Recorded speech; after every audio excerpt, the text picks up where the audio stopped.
Hello students, I am Dr. G.S. Sodhi.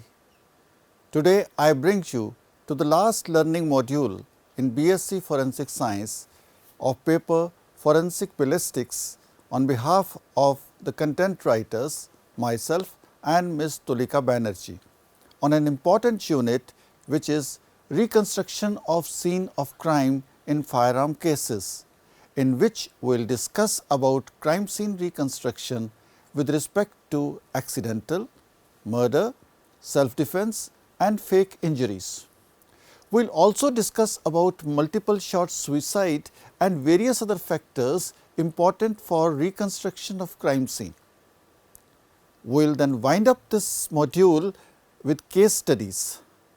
Let us start our module with a look at what we are going to learn today.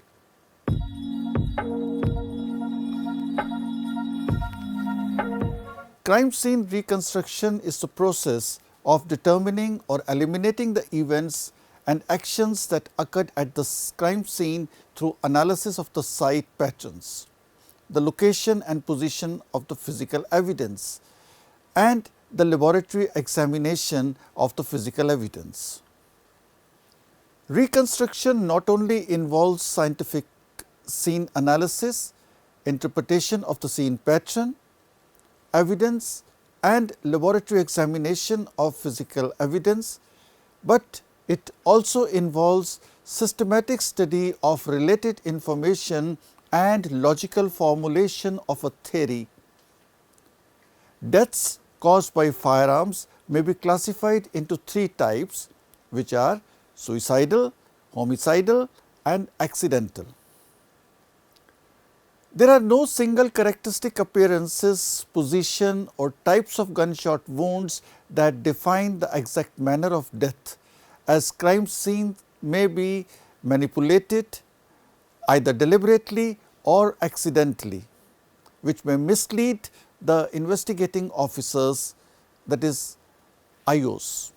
The investigation in a firearm case involves determination of manner of death, analysis of multiple evidence involved in the scene of crime, examination of body of deceased or the victim, ballistic evidence, trace metal detection on the hands, that is analysis of gunshot residue. It is not necessary that a death involving suicide must have one entry wound. In fact, the presence of multiple wounds may not exclude the possibility of suicide. A survey carried out on more than 1700 cases of suicidal deaths involving firearms have revealed the following.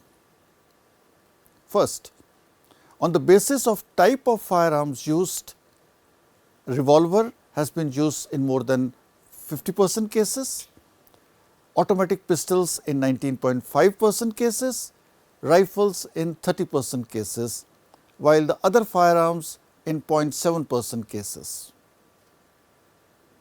Secondly, on the basis of organ shot, head in 83.7% cases, chest in 14% cases, abdomen in 1.9% cases, combination of sites in 0.4% cases. Thirdly, on the basis of range of firing, contact wound was found in 97.9% cases, near contact wound in 2% cases, and combination of these or an unknown range in the remainder. Fourthly, on the basis of deposition of gunshot residue. Deposition of gunshot residue was found only on palms of the hands, being indicative of that the person was holding the weapon.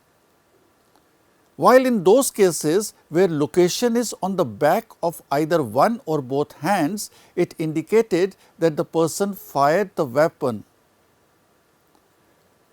In addition to the above cases, in every case of suicide using revolver, there will always be a very positive result on the thumb of the deceased.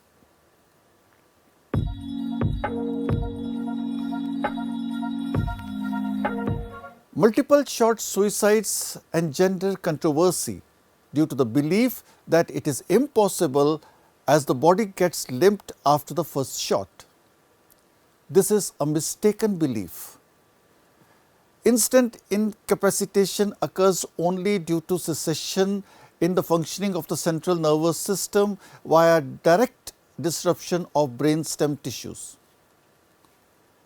Rapid incapacitation occurs as a result of massive bleeding from the heart, the thorax, aorta, the pulmonary artery or other major veins or arteries.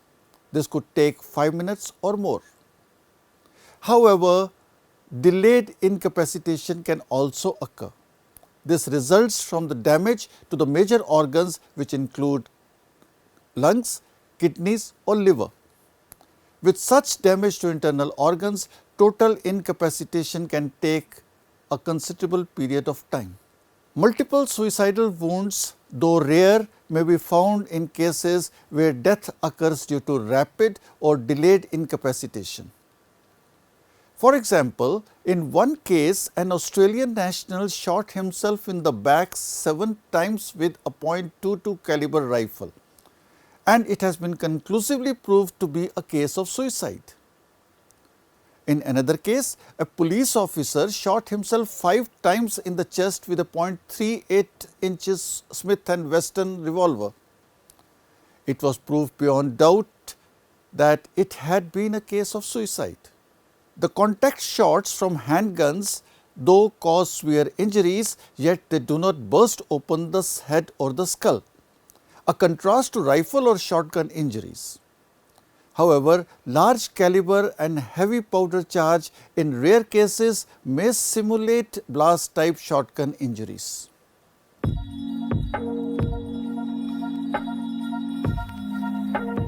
We now refer to a case where a person used a firearm for contact firing at the lower portion of his leg below the knees joints and informed the police that his enemy fired at him when he was lying down to sleep, but luckily he survived.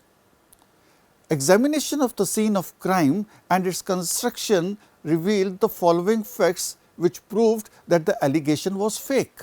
The entry wound was situated at such a place where hand of the complainant and not of his alleged enemy could reach easily. The entry wound was at a higher level from the ground. Gunshot residue were found on the higher wound, that is the entry wound, on a place where right hand of the complainant could reach very conveniently.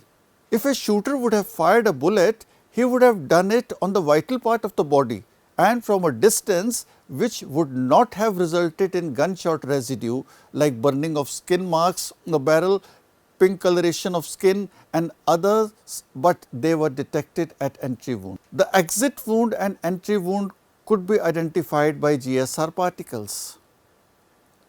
The possibility of firing and tracks suggested that it was the work of complainant and not of the accused.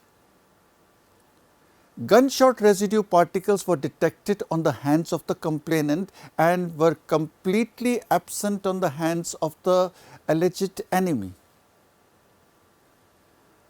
Garments of the complainant showed presence of gunshot residue, whereas the clothes of the alleged enemy did not indicate any gunshot residue. In another case involving trial of a murder, the murderer created circular injuries on his thigh, but no pellets were found in them. He alleged that the pellets could have bounced out of injury holes, which were 2 cm deep with about 3 mm diameter, after striking the underneath bone. The defense theory of self-defense was disbelieved and rejected, as it was impossible for all the pellets to bounce from one circular hole, resulting in conviction for murder. Suicide had been alleged in another case involving the use of a revolver.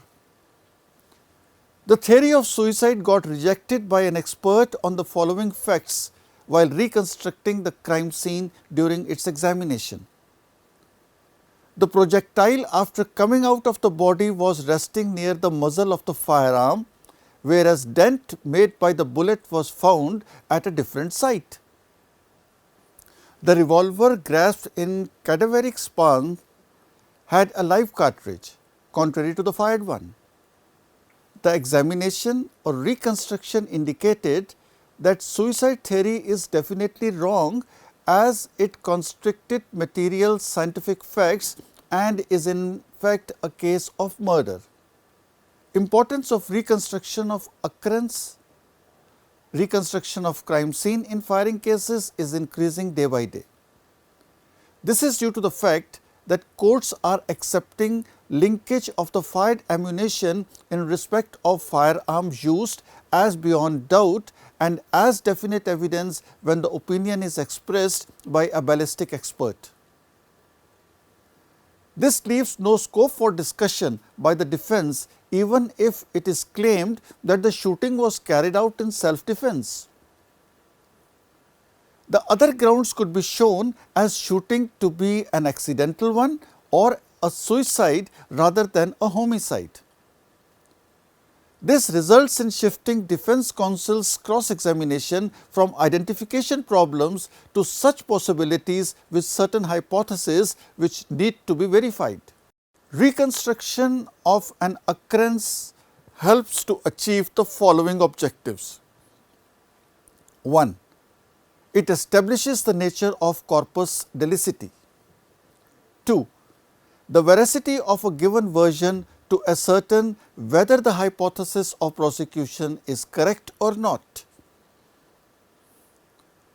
Reconstruction of an occurrence involving use of firearms requires the evaluation of total evidence by a well experienced ballistic expert, and same must be in agreement with the undisputed evidence from all sources, including medical and circumstantial evidence.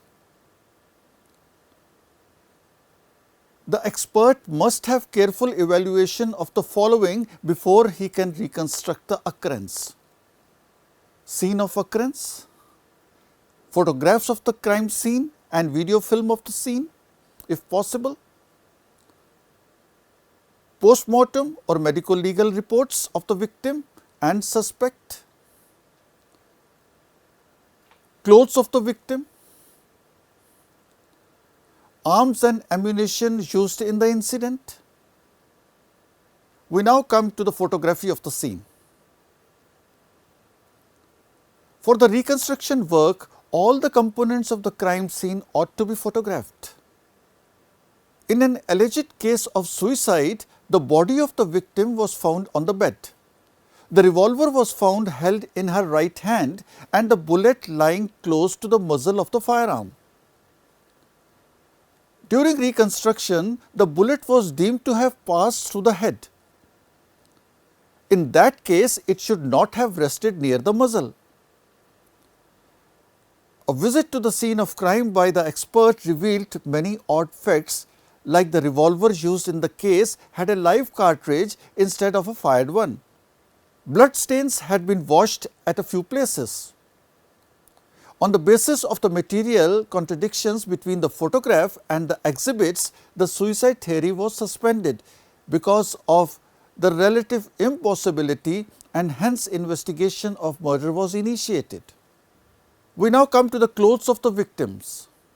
The clothes of the victim provide important information in the reconstruction of crime scene cases involving shooting, as they are indicative of the number of shots fired at the victim, the range of firing, the height of injuries and the direction of fire also in many cases. In a case, the defense counsel was of the opinion that wounds were caused from a shot fired from a long range, since wounds were skin deep only. The shirt of the victim, who is now deceased, was examined, which gave positive test for nitrate particles around the entrance hole. The argument of the counsel was obviously incorrect, and the expert explained that it had been an angular shot of a shotgun where only a part of the charge had grazed through the skin. Reconstruction of the occurrence is not always against the defense. the prosecution may also make a wrong judgment.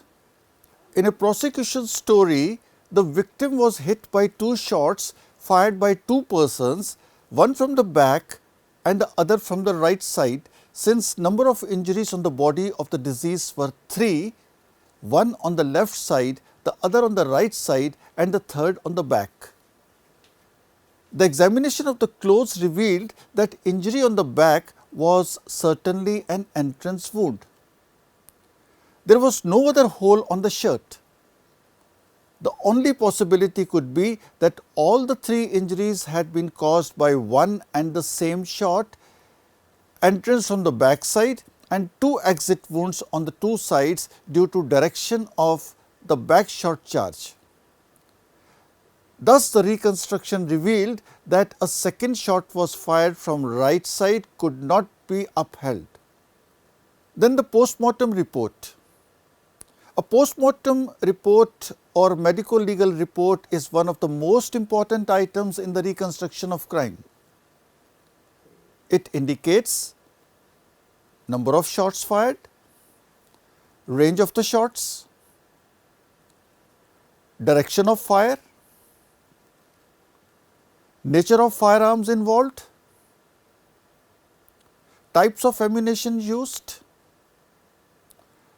A properly prepared report along with an X-ray radiograph and dimensions of injuries, including classification of entrance and exit wound, can prove very valuable. Arms and ammunitions. The examination of arms and ammunition is essential in all the important constructional work. It provides the necessary linkage of the incriminating fired ammunition and the firearm. It provides a check whether the theory advocated by the prosecution or the defense are possible or not. In any accidental killing, where the accident is alleged due to the defect in the firearm, the examination of the firearm becomes indispensable.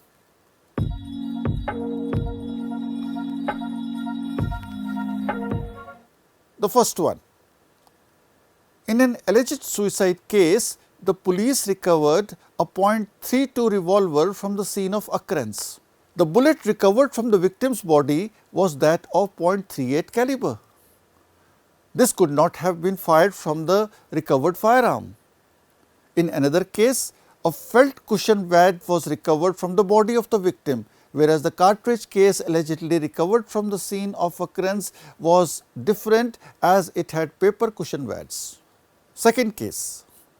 In a shooting case, the culprit alleged in a quarrel that he was attacked by the victim with a sword. He aimed the gun at the victim to frighten him. The victim, instead of running away, gave a sword blow to the barrel. The gun went off and killed the victim.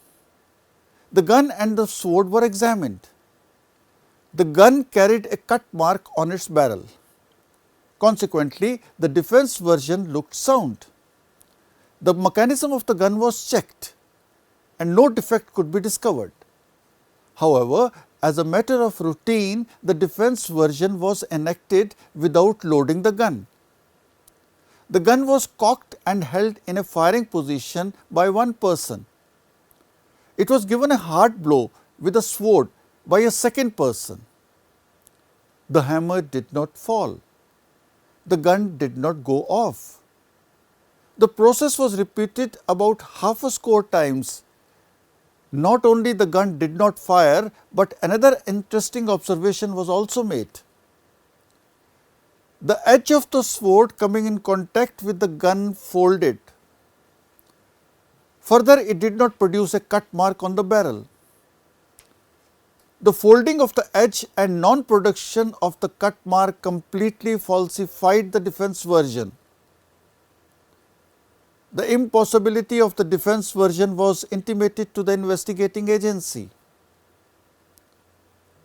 Further interrogation brought out the truth. The cut mark had been produced by the accused with a kukri. When the same was examined and tried on the barrel, a cut similar to the original could be produced. Third case. In another shooting case, the victim and the culprit were brothers-in-law. One of them had a semi-automatic pistol. They had gone to take a bath in a stream. According to the defense version, while the owner was still in the water, the victim came out and started fiddling with the pistol.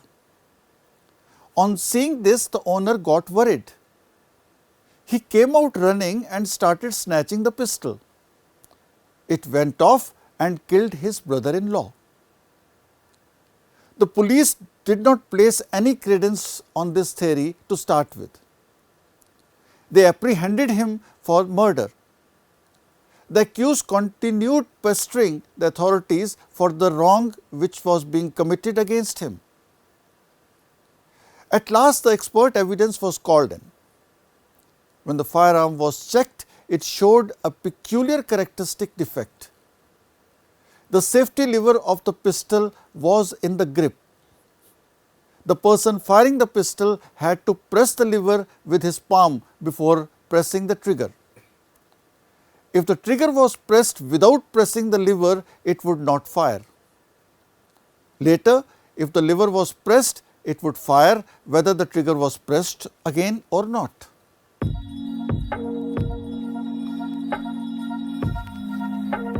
When a firearm is procured from the scene of crime, or if any crime has been committed with the help of a firearm, it becomes necessary to reconstruct the scene of crime. Reconstruction not only involves scientific scene analysis, interpretation of the scene, pattern evidence and laboratory examination of physical evidence, but also involves systematic study of related information and the logical formulation of a theory. Reconstruction of an occurrence involving use of firearms requires the evaluation of total evidence by a well-experienced ballistic expert, and the same must be in agreement with undisputed evidence from all sources, including medical and circumstantial evidence. It helps in narrowing down the investigation process also. Now, this is time for your self-study. If you want to learn more for enhancing your knowledge, you may log on to our website www.cec.nic.in for assignments, MCQs, quizzes and LORs and other materials. Till then, keep studying. Goodbye. Good luck.